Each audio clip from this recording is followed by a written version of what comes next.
Good morning, Deify here, and welcome back to Katawa Shoujo, where we're out eating with Hanako, and we just ran away from her for a minute and came back with I don't remember if he said it was a gift. Yeah, I believe he said it was a gift, so we know we have a gift for Hanako, I believe. If not, whoops, I know we have a gift for Hanako, and I know what it is, and yes.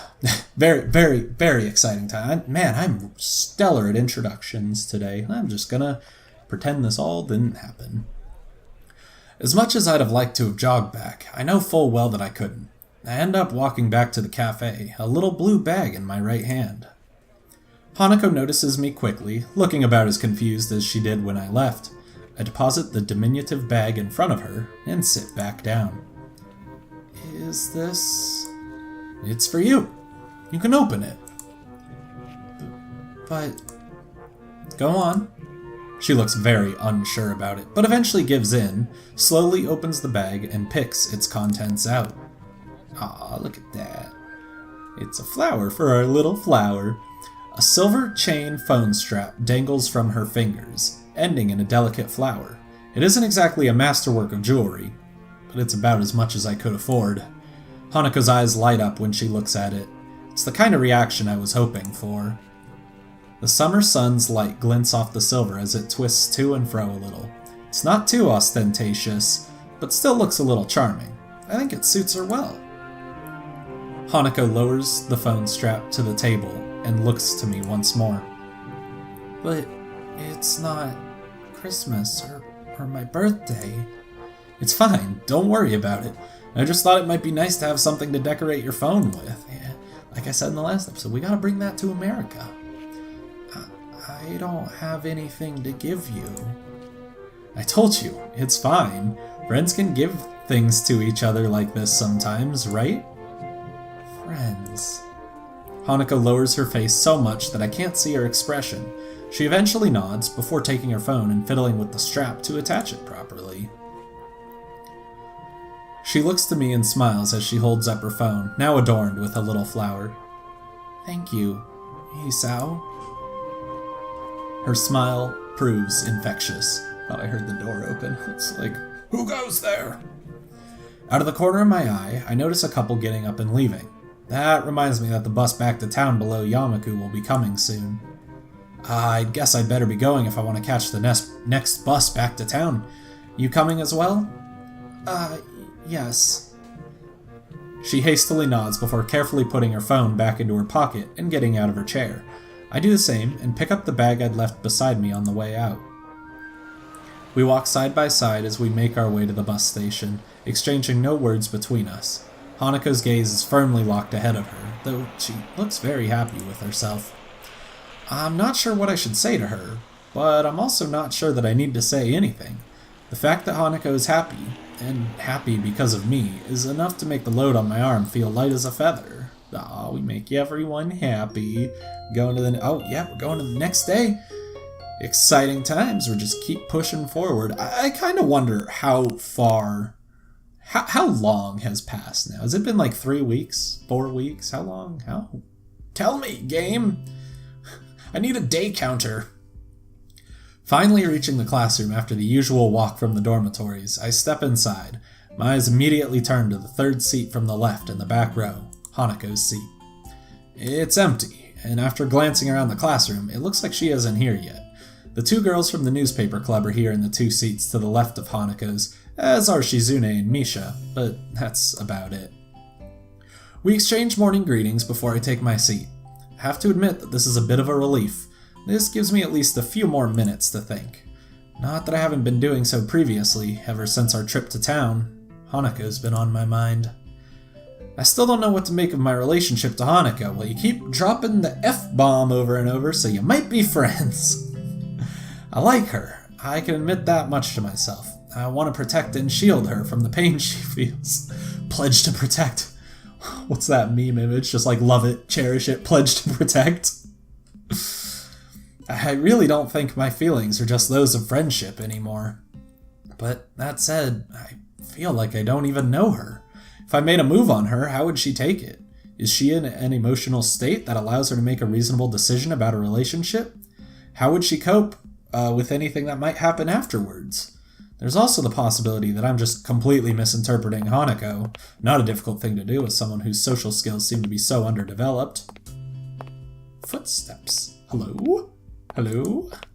The sound of footsteps comes up to the door, making me perk up. Squirrel! Oh, it ends up just being Miki. Oh, okay, cool. She barely acknowledges my existence when I accidentally make eye contact with her. I'm about to look away, but another person comes in not long after she takes her seat. It's Muto. Ah, darn. But then another. It's that random girl without her right foot. But then another. Nope, that one is just a squirrel. I feel myself freeze as I see Hanako enter. This isn't a rational reaction, but I have no idea about how I should act or what I should say to her. For a moment, our eyes meet. And that's it. Just as quickly, she looks away and moves to her seat without saying a single word. All right then. As is now usual for the period following classes, my face is buried deep in a book that I find thoroughly uninteresting. Studying is not something that comes naturally to me. I didn't study a lot before coming to Yamaku, and until now I've largely managed to coast through on talent alone. It's frustrating that I can't do that anymore. Judging by the faces of the other few students in the library, I don't think I'm alone in my distaste for this. Misery loves company, I suppose.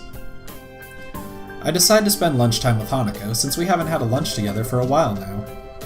I may as well have spent the time studying, though. Aside from pathetically small snippets of small talk, there was barely a word said between us.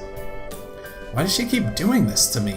I just want to protect her, to be there for her, but every time I feel like we're coming closer, we end up further away. Are you busy? Hanako! Oh god! My head whips around in surprise, causing her to retreat in fright. Oh my goodness. She just Hisau'd us! Quick, Hisao, run away. That was bad timing. If I hadn't been thinking about her at that very moment, I probably wouldn't have been nearly so startled. Oh, sorry, you just startled me. I find myself staring at her longer than I should, so I go back to the text lying on the table in front of me. I feel more like I'm just staring at the words rather than actually reading. I get the feeling Hanako can notice this as well, so I sigh and close the book. What's up? I was just wondering what you were reading. She looks a little downcast after my reaction to seeing her. Giving up on the prospect of getting any more work done, I get up and return the book to its place on a nearby shelf. Just an English textbook. Has it helped? It helped me realize that I don't like English. Yeah, I feel you there, Hisao. Hisao gives a small giggle. Hanako gives a small giggle. I may muse on the strange state of our friendship, but I do know that such little gestures are things that I wouldn't see were I not at least some distance closer to her than when we first met. I look at her for a moment, thinking about what I do and don't know about her. It's a slightly depressing topic. Is something wrong? If I want to know more about her, maybe I should stop being so evasive about it. I want to know you! Oh, well, sorry, those words came out of nowhere. Talking with Lily as an equal rather than being constantly in fear of causing her to become upset worked fine, so I should just try a straightforward approach with Hanako as well. Hey, Hanako, do you mind if I ask you a question? I don't mind. I want to know what your life was like. Your life before coming to Yamaku. She hesitates. I briefly consider backing off, but she seems to be taking the question quite seriously. I sit and watch her, silently letting her take her time. She's not making eye contact with me, and looks almost as if she's arguing with herself into letting herself open up to me more. Her answer finally comes in a stiff, almost reluctant nod. She looks far more tense than she did before I asked. Okay, but in return, you have to tell me about your life as well. I nod, and follow her as she begins to walk out the library so we can talk. By now, most of the students have already left the main building, so apart from a few people hovering around club rooms, the hallways are largely empty. I guess we'll start with coming to Yamaku. Let's see. I was in the hospital when my parents first told me about Yamaku Academy. The doctors told me I shouldn't go to my old school anymore. My parents agreed and persuaded me to apply for Yamaku, even though it would mean living away from them for the first time. It must have been hard for you. Well, yeah, I have to admit that it was. My parents both work long hours and full time, so having to live reasonably independently wasn't anything new to me. It was the fact that I was going to a school for disabled students that hit hardest, I think. And you? A small group of chatting girls passes us as we near the stairs, with Hanako pressing herself tightly to my side until we reach the ground floor. She doesn't usually come this close while just walking in the school, so I'm left a little put off. The staff at the orphanage offered me some options on what I could do. Middle school hadn't been so good, so I thought that Yamaku might be better. It was isolated, and I thought it might be easier to get by here with most of the others being disabled. It's pretty ironic that the reasons Hanako looked forward to Yamaku are the exact reasons I hated the idea. To me, it felt like I was being shunted somewhere away from society and everyone I knew. To Hanako, that was probably an inviting prospect. What was life like at the orphanage? It was okay. The staff there were nice, and they took care of us. The children there didn't talk to me much, but I didn't really want to talk with them either, so I didn't mind. The orphanage had a little library, so I started to read to pass the time. The staff didn't mind it because it made me easier to handle than many of the other children. You didn't make any friends there? No, I think my life was on hold during that time. I knew that, but I didn't mind. To think her life was on hold for all that time, though. Depending on when the fire happened, that was a huge chunk of her life. No parents, no friends, apparently no relatives. We walk through the door into the courtyard. I expect to need to avert my eyes from the sun, but by now it's well into sunset. Hanako's eyes keep flicking to me, so I look away from her for a bit. What was it like in the hospital? I quickly clear my thoughts and try to refocus them. I hesitate for a bit, but I know that I have to tell her. We're close enough for her to feel comfortable telling me this, so it's only fair that I reciprocate. It was okay at times, but at others it was pretty bad. At the beginning, everyone sent their sympathies and came to visit often. It was just like breaking an arm or something. Meeting all my friends was one of the good times. Iwanako came in often as well, more often than anyone else. But there were bad times too, when my friends slowly stopped visiting. I began to realize how grave my situation was. It reminded me that this wasn't just a broken limb, but that I was now a different person than before. Even the times Iwanako would spend with me became torturous. By the end, we were reduced to silence, whereas before she'd be talking constantly. But that's how Iwanako always was. She may have been a fragile person, but she would talk constantly to try and hide that fact. Not about anything in particular, just talk. I think the 3 lowest points would have been when my parents told me I wouldn't be going to my old school anymore, my birthday passing while in the hospital, and when Iwanako left for the last time. We leave the school buildings behind us as we begin to follow the main path through the gardens. There may have been the odd bystander in the school buildings, but outside we're practically alone. What was your middle school like? I liked it. I grew up in a really metropolitan area, and the middle school was nearby, so it was pretty crowded. I didn't mind it, probably because I'm used to being in crowds and around lots of other people. Oh yeah, rub it in, Hisao. I love crowds. I got good grades, and I played soccer with my friends. I spent a fair bit of time hanging out with them after school as well. Did get teased a bit over my hair, though. Your hair? I grimace a little as I put my hand over my hair to cover it. I'd keep getting tufts and strands that refused to flatten or stay where I wanted them. And my mother wouldn't let me just get my hair shaved. It had a habit of popping out, no matter how much I tried to brush it down. Feel you. It still does, a little. I was worried I'd get that reply. Sorry, I didn't mean to. I give a mild laugh and wave it off. Don't mind. It's fine. I know it still does. It feels strange to have someone act so interested in my past. If it were anyone else, I'd think they were just acting polite, but that's something I really don't think Hanako would do. Or, if she did, she'd do it so badly that it would be obvious. There are a number of girls in the common room on the ground floor, and Hanako presses herself to my side once more as we pass them. I expect her to break off, but instead she continues to cling on to me as we walk towards the empty stairway. Something about the way she's holding on to me feels different from the usual. I'm left deep in thought as we walk up the stairs and down the hallway. It's only when we stop that I look up and realize that I've been following her without question. Why did we come to your dormitory room? She looks straight at the door without so much as a glance in my direction. Hanako? She moves to answer, but stops herself. Instead, she silently breaks from my side, opens her door, and steps inside. I look up and down the hallway, a bit lost as to what exactly I should do. Shrugging, I decide to follow her since I don't have any reason to do otherwise. Hanako stands in the middle of her room and looks straight at me. It's unnerving when she does this, as it's such an unusual action for her. I open my mouth to speak, but she preempts me.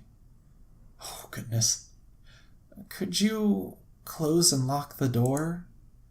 Hanako's hand reaches for her chest, grabbing her blouse at her heart. She's gonna murder us. I turn and lock the door shut, then freeze. My escape route. The atmosphere is beginning to feel quite strange. This feeling is only made more profound when I hear the curtains being pulled behind me. It's going to be night soon. We're a guy and a girl in a bedroom. She's closing the curtains, and I'm shutting and locking the door. She can't really have that in mind. Can she? I gulp and turn around very, very slowly. Hanako's in the center of the room, but hasn't turned back to face me. You told me about your past, so I have to tell you mine. She takes a deep, shuddering breath and pauses for a number of seconds. Her hands move to her ribbon and begin to tug, all but confirming my thoughts. Hanako, please don't say anything. I obediently stay hushed as she slips off her ribbon and continues to unbutton her blouse before working the clip on her bra. The process is slow. Perhaps it just feels slow because of what she is doing. I'm not sure. Frozen to the spot, all I can do is watch as Hanako, hands trembling, unclips her skirt and lets it drop to the ground. Finally, she takes her blouse in her hand and draws it off, her bra falling from her shoulders, and so Hanako stands in the middle of the room, all but bared, save for her stockings and underwear. This is me. All of me. My eyes are immediately drawn to the scarring on her back. The skin on her right side is of a similar texture to that of her face, but it's also stretched taut and covering a much larger area. The scarring is by far the worst on the shoulder, buttock, and thigh. Just as my heart attack redefined my life, this is the event that redefined Hanako's. If I'd seen this when I first met her, I'd have been shocked, not only at the sight, but also at the idea that something like this was survivable. But after having had time to get used to the idea, and after seeing the scars on her face, hands, and collar, my reaction is more measured. My reaction right now is not due to her scarring, but to her body. The fire happened when I was 8 years old. It was night, and we were sleeping when it started. Hanako's voice trembles, the shaking of her blouse giving away the fact that her hands are doing just the same. I curled up into a ball when the fire swept over me. My mother tried to shield me. That's the only reason I lived. Hanako's eyes begin to moisten, her voice cracking under the combined pressure of exposing herself to me like this, and reliving those painful memories from so long ago. I want to say something, anything to make her feel better. I can't, though. I feel completely useless when faced with a situation like this. She's forcing herself to come so close, yet it's at times like this I feel most distant to her.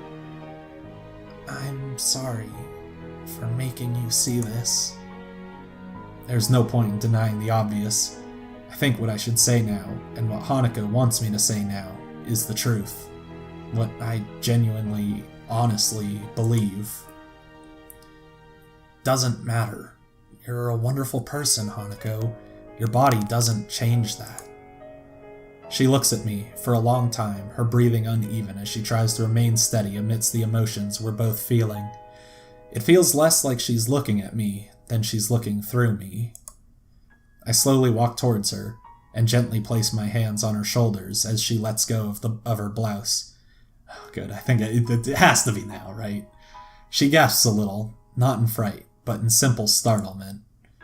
Being so close to her causes my mind to become a jumble of feelings.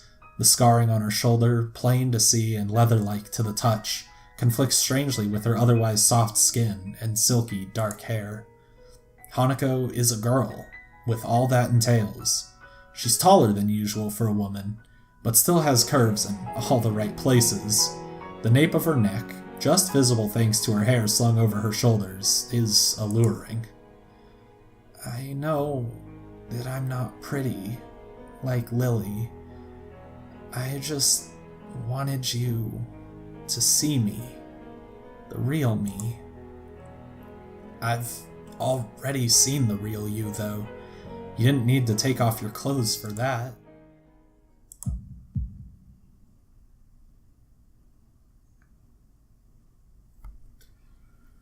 Alright, I'm not really sure if this is the correct point to come back in, but I did just see the heartbeat, so that's no good.